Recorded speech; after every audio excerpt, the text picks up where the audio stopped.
All right, guys, what's up? This is Ride or Die with your personal Tesla driver show. Your host T Master James here, and today we got a special guest. Okay, we got what's your name? Capri. Nice to meet everybody. We got Capri in the house. We got his special dog with us too. You know, we got Benji over here, the Australian Shepherd mix. You know what I'm saying? Hey Benji, say hi. Speak. No, you don't. Yeah, speak. Oh, look at that. He's on command. Look, this dog is talented, you know. He can speak when he's spoken to. He can sit when he can, you tell him to sit and lie down. Better than my ex. Oh man. Oh, you hear that? Hey, if you're watching X, you know that's why dog is man's best friend, because they listen, right? Yeah, they don't want to get on your ass about every little thing. Yeah, see, Get back. Hey. Okay, so we got. See. All right. So what's up, man? Tell me what's going on with you, man? Oh man, what topic of conversation do I want to bring up, man? Hey, what do you want the world to know? There's so much. Huh? There's so much. We go with the relationships. We can go with the end of the world. We can go with capitalism. Whoa. We can go with all these wars going on. Hey, oh my man. Whoa. The dating epidemic. Dang. Look, the same motions you do to sit here and swipe up and down on Twitter, TikTok, Instagram is the same thing you have on dating apps. It gives you the same release of dopamine. You get addicted to it, so you're not even looking for dates anymore. You're sitting there going for the dopamine, the drug, to be happy, but you're not even really happy. You're just, they look good, they look bad, they look good, they look bad, they look good.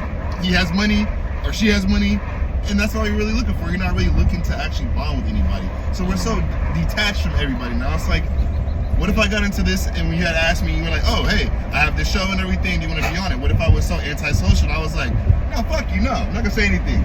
But instead, I'm sitting here with you, I'm like, you know what, new opportunity, new person, why not? Right. It's all about living life and having an experience. Right. I feel like a lot of people don't get that no more. They're just kind of like, here's my phone, and I'm in my own little world, I'm okay.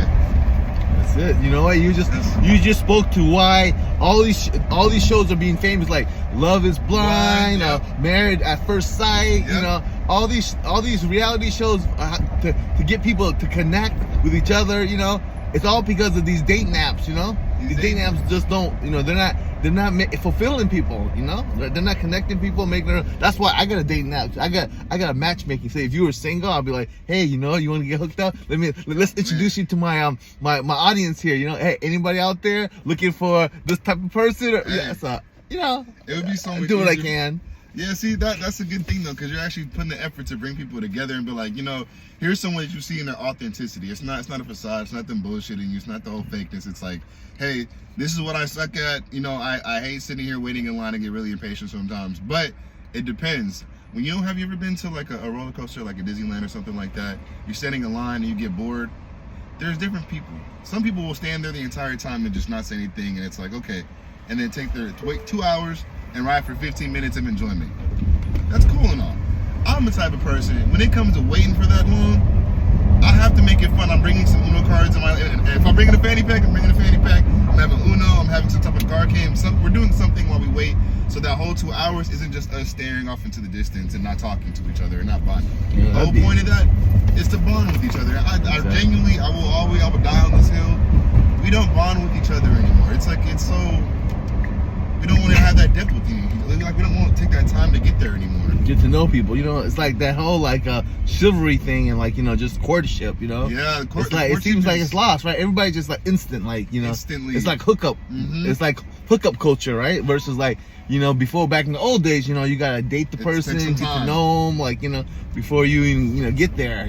See, would you blame that? Would you blame that on the way that we have all this technology because we're so reliant on it? We can DoorDash food now. Everything is like instant gratification. It's like just like everybody thinks and gets it like right away. Oh, you think you want to go on a date? You go on those dating apps, and then all of a sudden you see like 100 people. Like you think, they're available for you, but that's a facade. That's like it's a facade. It's a lie because they're not really available. First of all, and you think you have all these options and choices, so you never. You do, and then when you date somebody, you think, there's plenty of other people, so you think you have so many options, and then you never develop any real connections, and you never go deep enough to be able to have something serious. 100% agree. So it's so I don't know. How do you combat that? Like it's very hard to be someone that wants to combat that when so like majority of the world is like that. Majority. Oh, like, yeah. It's so strange to me. But in the military, I was in the Marine Corps for 5 years, right? Oh, thank you for your service, man. Yes, sir. Thank you for your service. So we're sitting there and we're stuck with each other for days and nights in the middle of the jungle and the snow and the desert and the mountains, freezing to death and everything. And we're forced to bond with each other. But that happens over time because some of us, we don't like each other right off the bat. We're like, hey, I don't like you, you don't like me, keep your distance. But over time, you go into those moments of struggling and you figure out how to survive together. A brotherhood is bonded, like a bond is made. Totally. But when you see, when I've been looking at it on the outside, civilians, we're sitting here like, oh, snap, like, if I don't want to work at this job, I can quit. If I don't want to be in this relationship, I can quit and go download a dating app. I can go to a bar. Or if I want to cheat on my meal, I can sit here and get this new food or this sweets or whatever. Everything is right there. You're not being forced to have to out Benji my hair. Exactly. We're not being forced to sit there and actually have to work stuff out. Now we're just like, deuces the moment it's an inconvenience. Benji.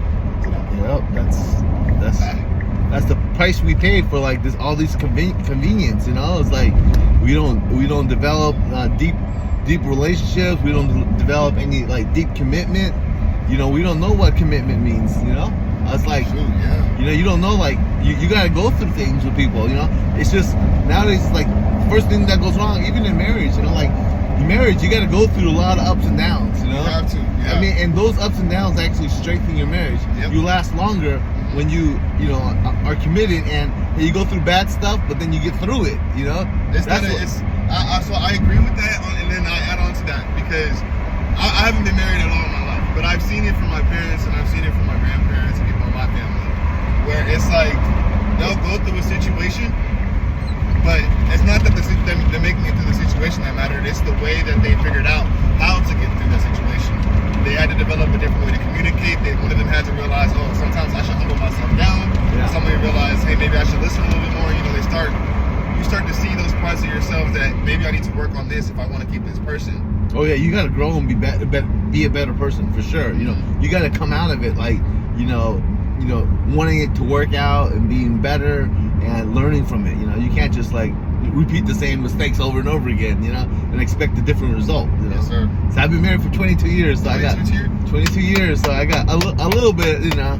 I get to put in my 2 cents, you know. So you know. Yeah, that's where $2 is. Someone my age, man. I see it so often, and like I do want to date myself. Like I want to go date, but at the same time, I see how the way the world is so orchestrated now. You know, a lot of the girls I've talked to are either emotionally immature, which is crazy to say as a guy. Like, we're usually the ones that don't know how to sit there and be like, I feel this way, and I don't like this, and we don't do that. We're usually shut up and we'll get through it. It doesn't matter, right?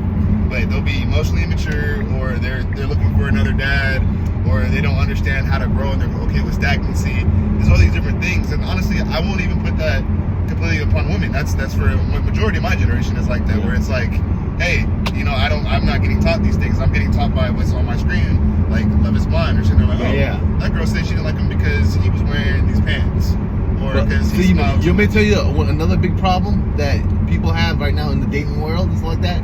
They're just too damn picky. The thing is like, you know, you like. You start to, oh, you want this, you want that, you know, you got all this. I mean, you know, I built the bear. It's like you can't have it's not gonna be no one's gonna be perfect. No one's gonna have everything you like.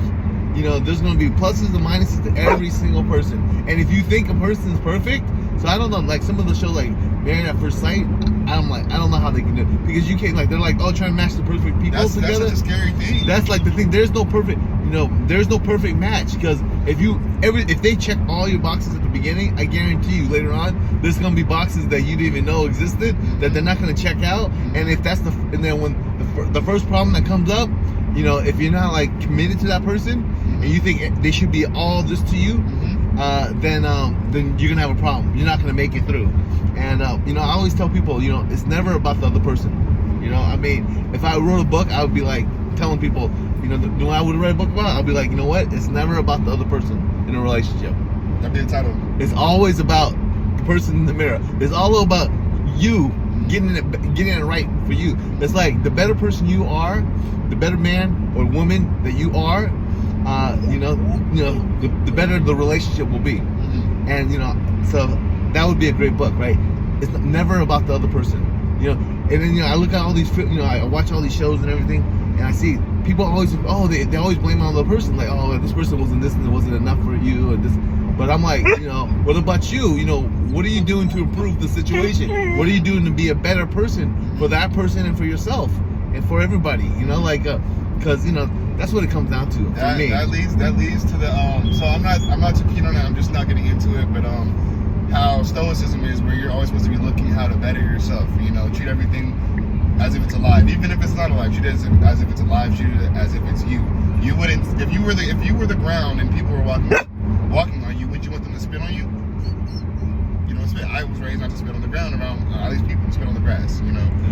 Trees. I like trees. I don't like cutting down trees. I don't like burning trees and stuff like that. Right?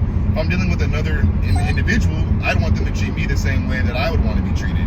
So I'm not going to curse at them. I'm not going to try to belittle them. I'm not trying to make them feel shitty. Yeah. I want to hear what they're saying. Yeah. I want to comprehend what they're saying, because you can listen and not comprehend.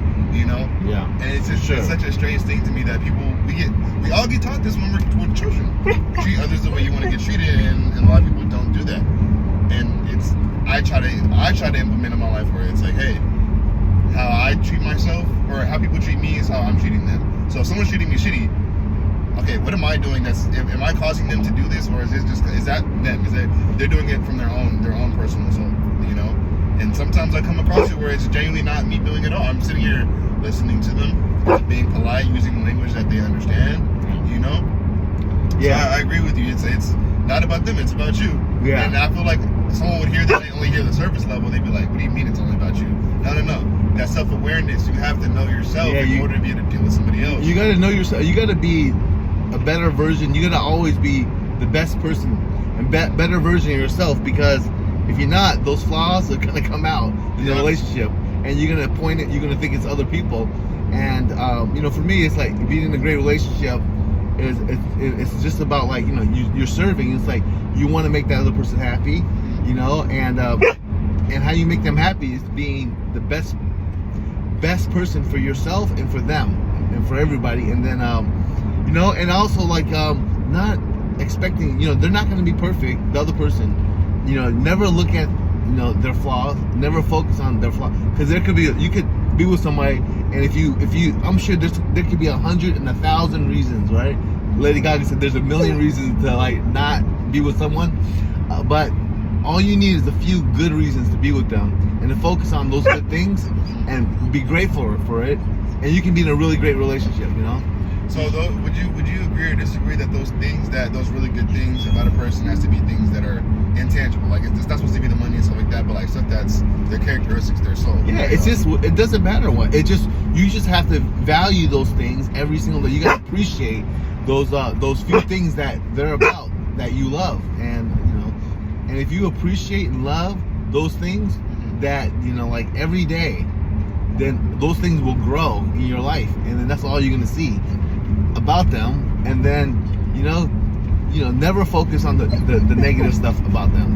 That's because everybody has negatives, everybody has positives, but it's like, you want to be in a relationship, you better if you want to be in a long-term relationship, you better only focus on the good things about them. So I have a question then from a young cat myself, right? Would you agree or disagree that it's possible for you to sit there and learn to love the things that you hate about a person, if it doesn't exceed that line of your standards and your boundaries? Let's say you're with somebody and you hate people that snore, and you guys have been sleep together every night, and them snoring is starting to aggravate you. Wouldn't it be better to learn to love that, or just be like, no, I'm gonna leave. I can't deal with you snoring? Well, I mean, you gotta just work it out with them, where you don't have to hate it. I mean, you have to just you just gotta deal with it, but not hate it, but just okay, hey, maybe the person has to go in a different room. You gotta make adjustments. I mean, because if you snore, I snore, I sleep in another room, because I don't, because my wife and my kid, they can't sleep with me in the same room. Now, do they hate me for that? No, they don't hate me for it. I mean, but they can't sleep, so I'm not gonna want them to sleep next to me, because I don't want to, because I'm gonna be a good person, a better person, and say, hey, I'm gonna sleep in the other room, because I don't want my wife to not be able to sleep. you know. So I'll, you know, like, so I'll take them, and then also and so they appreciate me a little bit more. So I don't make it a big deal. I'm like, oh, I snore. I don't be like, oh, you don't love me because I snore. You know, I don't make drama out of it. It's just like, hey, okay, I'm gonna move to another place and we'll figure it out. And if we only lived in a 1-bedroom, then they would have to, like, you know, live with it, right? Yeah. Then she would have to be making the sacrifices and be like, okay, hey, you know what? Obviously, I'm not gonna. I want to be with my husband, so we gotta figure out what we can do. Maybe, you know, I have to, like, wear one of those masks or something, CPAC masks or something, you know. But we'll figure it out together. But until we have more space, where I can go to a different room, or I go to a sleep disorder surgery and this and that, and they give me something, she'll have to, like, adjust, you know. So, you know, everyone has to adjust based on what, you know, we have available to us, right? But since I have another room, basically my daughter's room, I sleep in my daughter's room, my daughter sleeps in my room, and so we make it work. We make it work for ourselves, you know. So another question then: what steps would you say that you took to get to that level of mastery over compromise that you and your wife have? It took me probably over 10 years really to figure out, like, you know, the old saying, happy wife, happy life. Yeah. For me, I mean, the first 10 years, that it wasn't about that. It was about happy me and then happy life, right? So, you know, like, hey, you know what, I'm happy, you know, like, she needs to figure out how to be happy herself, because I'm not, you know, I mean, we're together, but we all got to be responsible for each other's life, your own life, right? But, you know, once I realized that, you know what makes me happy is making sure that my family's happy, and you know, and when she's happy, everyone's happy in the family. So I was like, oh man. So once that really triggered for me, once I really realized that, you know, when I make my wife when I can help my wife be happy, then I'm like, oh God, it was like a light bulb. So now I'm like, whatever I can do to make her happy, I'll do it, because that just immediately makes me happy, and the family's happy, everyone's happy. So I don't know, some people are like, you know, happy happy husband, happy wife, happy life, right? Yeah, you're gonna, trust me, if you make your wife happy, if your wife is happy, trust me, you're gonna be happy too. Yeah. Because the worst thing you want to do is come home to someone miserable, and someone, like, just, you know, not happy, miserable with their life, because that's gonna ruin everything. You know, when someone's not happy in the marriage, and because all sorts of problems can happen. So it's best you realize that now, people.